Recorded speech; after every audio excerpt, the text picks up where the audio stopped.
They may be small, but the people they portray on stage are giants in history. Some of DC's youngest scholars bring history to life in a unique educational program called Blacks in Wax.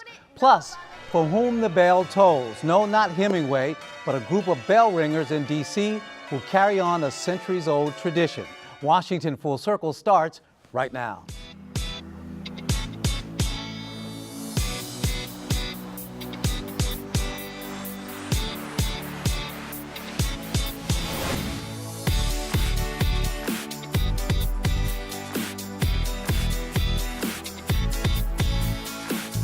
And welcome to Washington Full Circle. I'm Furman Patterson. From the neighborhoods of Southeast Washington to the Kennedy Center, some of DC's smartest and brightest scholars are recreating history on stage. Blacks in Wax, the brainchild of Cora Masters Berry and the Southeast Tennis and Learning Center, has become a crowd favorite and an annual tradition. And she's here with us today to tell us all about it. How are you doing? I'm doing great. And yourself? I'm fine, thank you. Good, thank you. good. Now, we see these fantastic youngsters on stage performing amazingly, but it takes a while to get there. Tell us what's involved in putting this on stage. You know, it's so interesting. I almost fainted a few seconds ago because I was like, I'm so tired. Last night we were out until 9 o'clock at night rehearsing. It's quite a process. It's very intense, and you don't appreciate it unless you actually watch it unfold.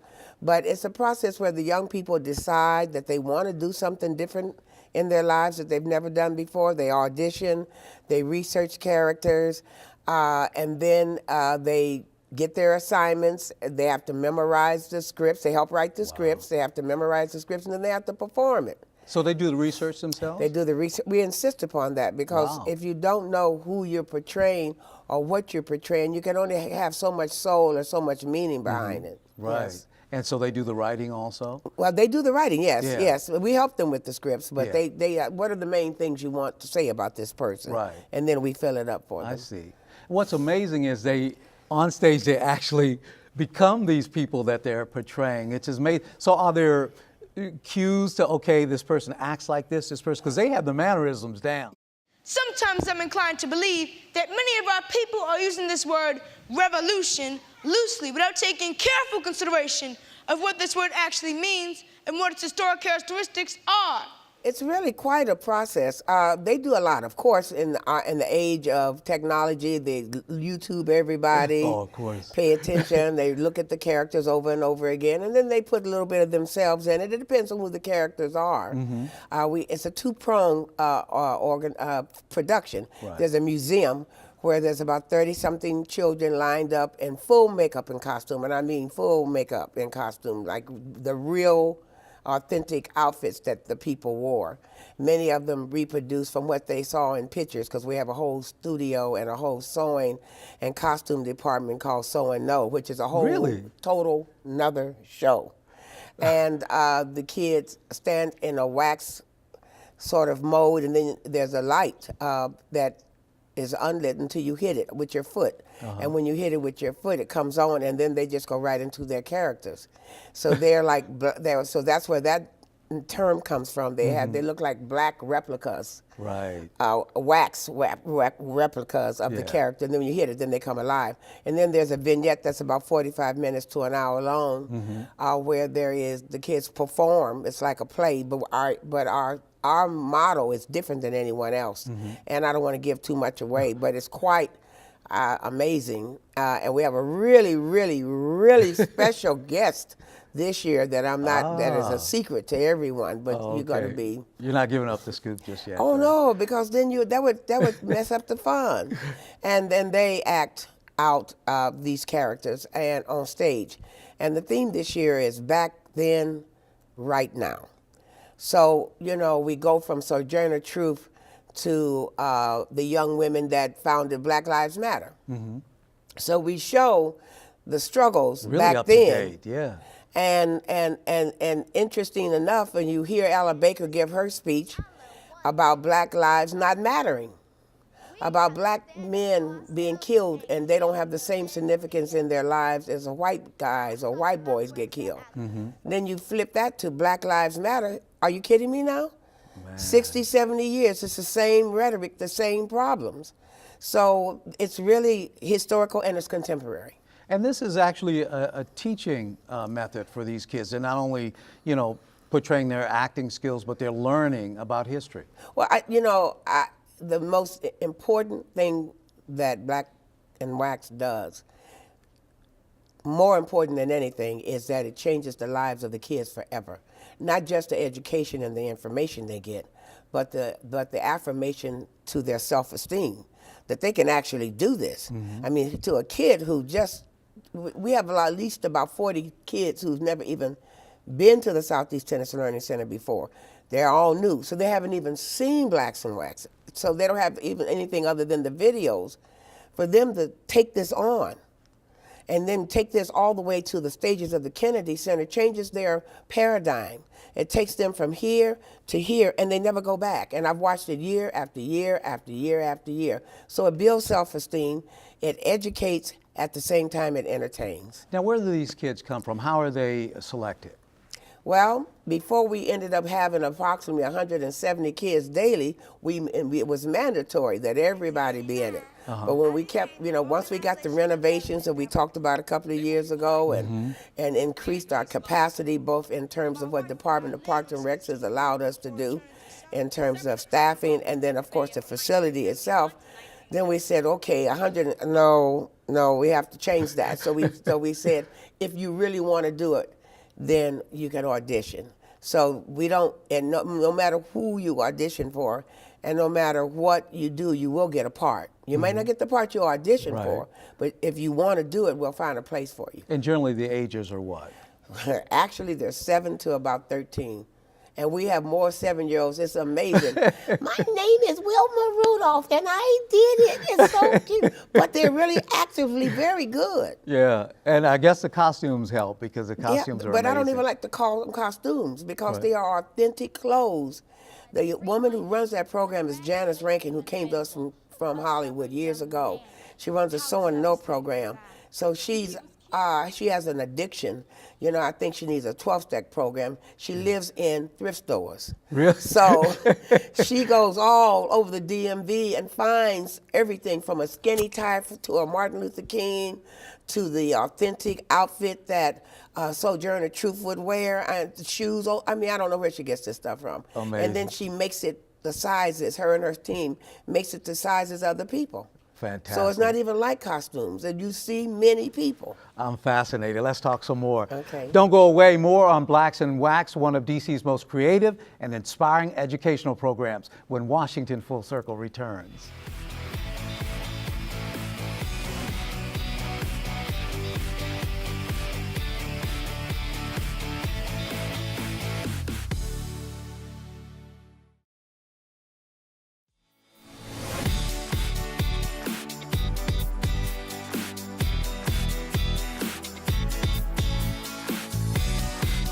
Welcome back to Washington Full Circle. Now in its 10th annual production, Blacks and Wax has been a symbol of achievement for Southeast youngsters and a labor of love for Cora Masters Barry.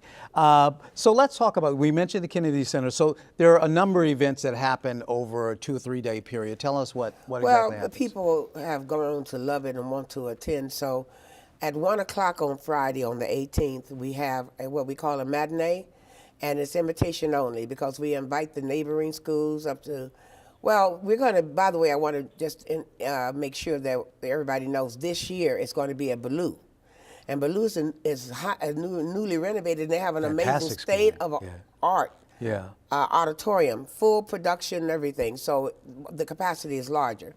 So we have a limited amount of kids who can come from different schools, like maybe 20 or 30 kids per school. We already try to do this in the surrounding areas, and we invite seniors, and they come in buses and droves. Oh, they must love it. Oh, they love it. But see, we don't want them to be all crowded in that evening with all of the people, so we bring them in, and they have their own special tour. And so it's seniors and kids. Okay.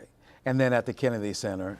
And then that evening at 7 is the general population, which usually brings about 1,000 people. Yeah, fantastic. And then that Sunday at 5 o'clock in the Millennium Stage, it's the last performance, and it's really usually the biggest one, and they record it for posterity. And I don't know if you've ever been to the Kennedy Center. Yes. And you've seen the Millennium Stage. Well, the attendance there is from one stage to the other. Right. It's the highest attended event they have there on the Millennium Stage. Oh, really? We've broken all records. I didn't know that, yeah. Broken all records. Wow. Well, it's a combination of what it is. Mm-hmm. It's a combination of all of these children, their friends, their families, all of that. Yeah. And then the people who come to the Kennedy Center and they just happen to say, what's going on?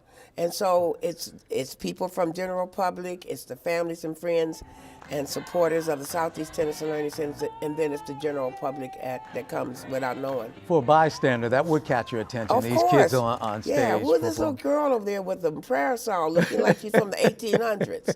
Or, of course, our key group, the Supremes, are always ready to entertain. Oh, of course. Stop in the name of love.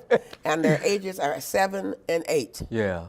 Now, I always think about the parents. What must a parent think to see their child transformed on stage like that, remembering, just pages of dialogue? What do you see in the parents? Their parents, the process with them is interesting too. Last night was a breakthrough. They want their kids, because I'm a parent, so everybody wants their kids to do something. Sure. But when they really don't understand at first how serious it is, and then when they start coming and the kids can't come out of there until 8 or 9 o'clock, they're like, Then the next thing you know, they start. I said, "Come, don't wait out there. Come on in and watch." And then we have a little test, a little teaser, like we did on the parent meeting on Wednesday night, and we put some of the real good kids up there. And then the parents whose kids haven't really performed that well, then they can, what do I have to do to help? I want her to do, I want him to do. And then last night, a parent came in and watched how hard we were working. Yeah. And she just went around and hugged everybody. Man. Just said, thank you so much. Thank you for putting so much energy and time in our children. Now, So, you must see these kids years later after they perform. What do you see in the transformation with them later on? Well, many of the kids who have been in Blacks on Wax, it changes their lives, like I said. Like we had one little boy who was just outrageous, and he did so good. And then he went and ran and won class president. Wow. Because he was the only one who wasn't afraid to stand up in front of a crowd. I said, they elected you? And he said, yeah, Miss Berry, because I can make a speech. So it does things like that for them. Yeah, and they always talk about it. Yeah. They always talk about it. What have been some of your favorite characters that they portrayed over the years? Sojourner Truth, because Sojourner Truth was so good. We've had several variations of them. She did it at the Capitol. She did it at the NCNW. She did it all over the city. So I remember Sojourner Truth. We had an amazing Malcolm X. We had our Ruby Bridges was an amazing character. So, yeah. And this year, I think one of my favorites is probably a little girl that's going to play the role of Bree Newsom. Mm-hmm. And Bree Newsom was the young lady who shimmied up that pole, Right. flagpole in South Carolina and took down yes. the Confederate flag. Right. Yeah. So what are you hearing about other cities? Do other people come to see this and want to replicate it? They do, and a lot of the schools are replicating it. I've gone to several of them. One of them even named it after me. And it's really great to see the kids do that, because they're learning history as they're having fun. Mm-hmm. We've been invited on several occasions to the Apollo. Wow. To put on performances. That's big. But it's a wonderful honor to be invited, but it is a very difficult thing to pull off, because these kids are not actors. Right. This is not a drama group. Right. It's a once-a-year event that over a period of 4 weeks. That's what it takes to get all this done. Man. But people all year round ask for characters. Like somebody's having something, Anacostia of something other, and they want us to give them a Frederick Douglass. When they have the Civil Rights Museum, they want us to send somebody over. I mean, so all year round, people are asking for characters. So these Matter are like little of fact, spin-offs this year. here. Oh, yeah. I'm even thinking about, I haven't told him yet because I don't want to make him nervous, but the young man who is doing the great, Marion Barry this year. I'm thinking about having him come to Marion's birthday party at 5 to 7 on Sunday at the Civil Rights Museum and do Marion's character. Oh, that'd be fantastic. I told him, I said, let me tell you something. I need you to know, no matter who else is on that stage and no matter how good they are, when you walk on and you say you Marion Barry, you're going to get a standing no before you even open your mouth. So don't disappoint. Got to be prepared. Got to be prepared, yeah. Now, the final thing is these kids are also little scholars. They do well Absolutely. in school, too. They're not only also little scholars, these kids are tennis champions. I'll tell you a quick story. The United States Tennis Association was in town for one of their meetings a few years back, and they had a little time off on Sunday, so they all came over to the Kennedy Center, a whole bunch of them. And they were just, they were so impressed. So then they said, well, these are great. Now, where are the kids that play tennis? It's them. Like, you can only play tennis, or you can only act, or you can only, these kids are multidimensional. They can do everything. They can do it all. Well, thanks so much. It's always a pleasure speaking with you. I hope you come back to see us again soon. Always home. All right. Well, up next, there in the bell towers across the city is a story behind all that ringing. That's next when Washington Full Circle returns.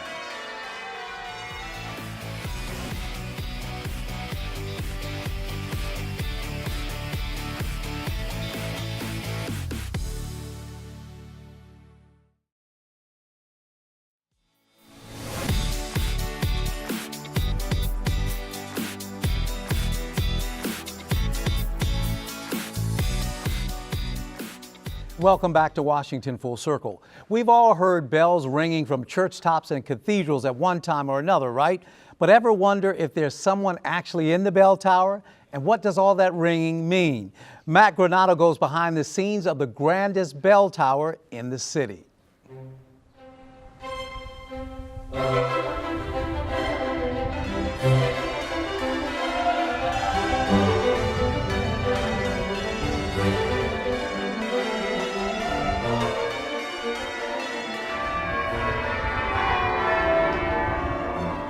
I'm Beth Sinclair. I'm the ringing master for the Washington Ringing Society here at the Cathedral.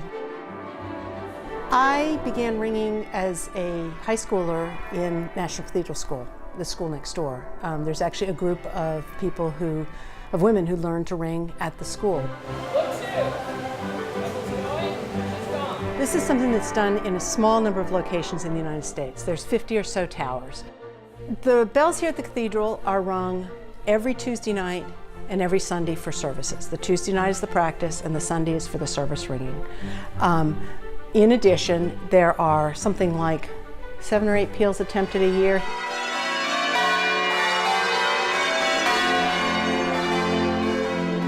The physical requirements generally are that you be able to stand for a long period of time. You've got to have your marbles. It requires a certain amount of cleverness. Some of the very best big bell ringers are actually very petite. They're small guys. You wouldn't have guessed. So it's more, at that point, it's really all in the technique. People actually really do ring until they're of advanced age. There are people who are in their 90s who still ring.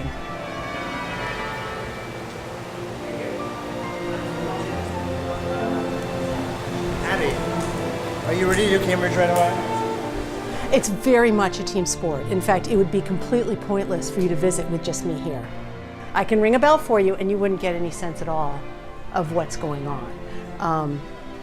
As you ring as a group, you ring in a group that's called a band, and it's usually an even number of people, so you ring 6 bells or 8 bells, or in our case 10.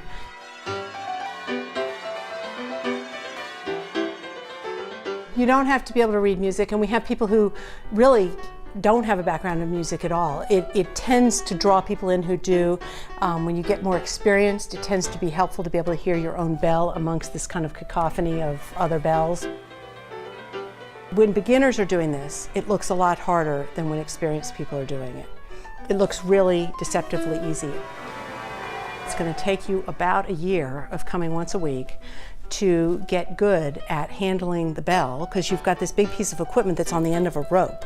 So you're manhandling this, but you've got to have a certain amount of finesse. And it takes you about a year to be able to ring with other people.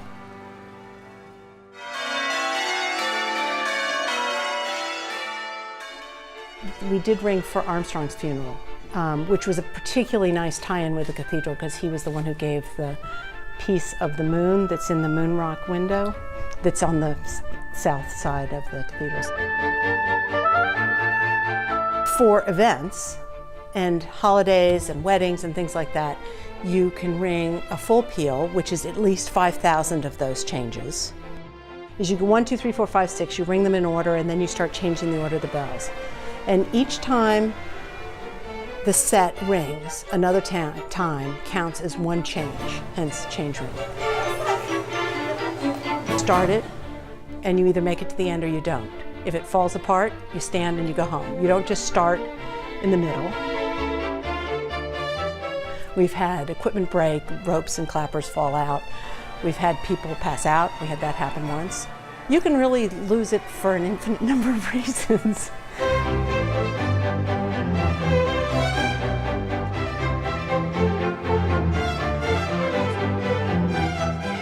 We'll see people and they really think it's just angry robots. I mean, they really do. I mean, they don't realize that there's someone with sweat dripping down the back of their legs for 4 hours doing that, when they think it's just like the machine won't stop. Why is it still going 3 hours later? And I think I don't think people for the most part actually really do understand that it's not canned music.